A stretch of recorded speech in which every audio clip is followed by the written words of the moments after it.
కొరింథీయులకు రాసిన పత్రిక 6వ అధ్యాయం. అలాగైనా ఏమందుము కృప విస్తరింపవలనని పాపమందు నిలిచియుందుమా? అట్లనరాదు. పాపం విషయమై చనిపోయిన మనము ఇక మీదట ఎలాగు దానిలో జీవించుదుము? క్రీస్తు యేసులోనికి బాప్తిస్మం పొందిన మనమందరము ఆయన మరణములోనికి బాప్తిస్మం పొందితమని మీరు ఎరుగరా? కాబట్టి తండ్రి మహిమ వలన క్రీస్తు మృతులలో నుండి ఎలాగూ లేపబడినో అలాగే మనమును నూతన జీవము పొందిన వారమై నడుచుకొనున్నట్లు మనం బాప్తిస్మం వలన మరణములో పాలు పొందుటకై ఆయనతో కూడా పాతిపెట్టబడితిమి. మరియు ఆయన మరణము యొక్క సాదృశ్యమందు ఆయనతో ఐక్యము గల వారమైన ఎడల ఆయన పునరుద్ధానము యొక్క సాదృశ్యమందును ఆయనతో ఐక్యము గల వారమై ఉందుము.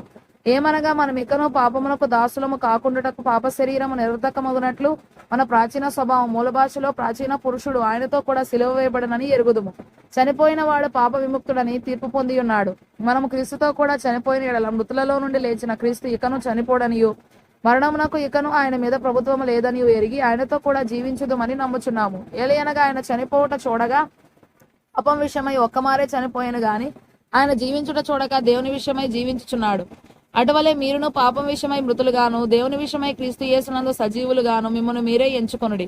కాబట్టి శరీర దురాశలకు లోబడినట్లుగా చావునకు లోనైన మీ శరీరమందు పాపమును ఏలనీయకుడి.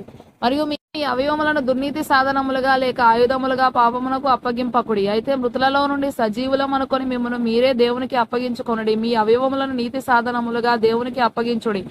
మీరు కృపకే గాని ధర్మశాస్త్రమునకు లోనైన వారు కారు గనుక పాపం మీ మీద ప్రభుత్వము చేయదు. అట్లయిన ఎడల కృపకే గాని ధర్మశాస్త్రమునకు లోనగు వారము కామని పాపము చేయదమా?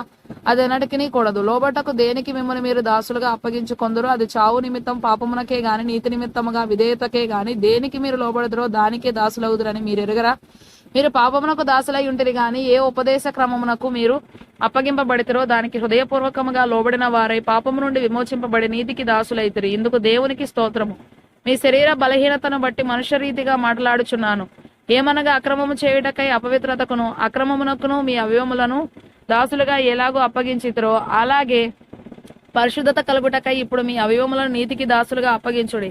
మీరు పాపమునకు దాసులై ఉన్నప్పుడు నీతి విషయమై నిర్బంధము లేని వారై ఉంటిరి. అప్పటి క్రియల వలన మీకేమి ఫలము కలిగెను?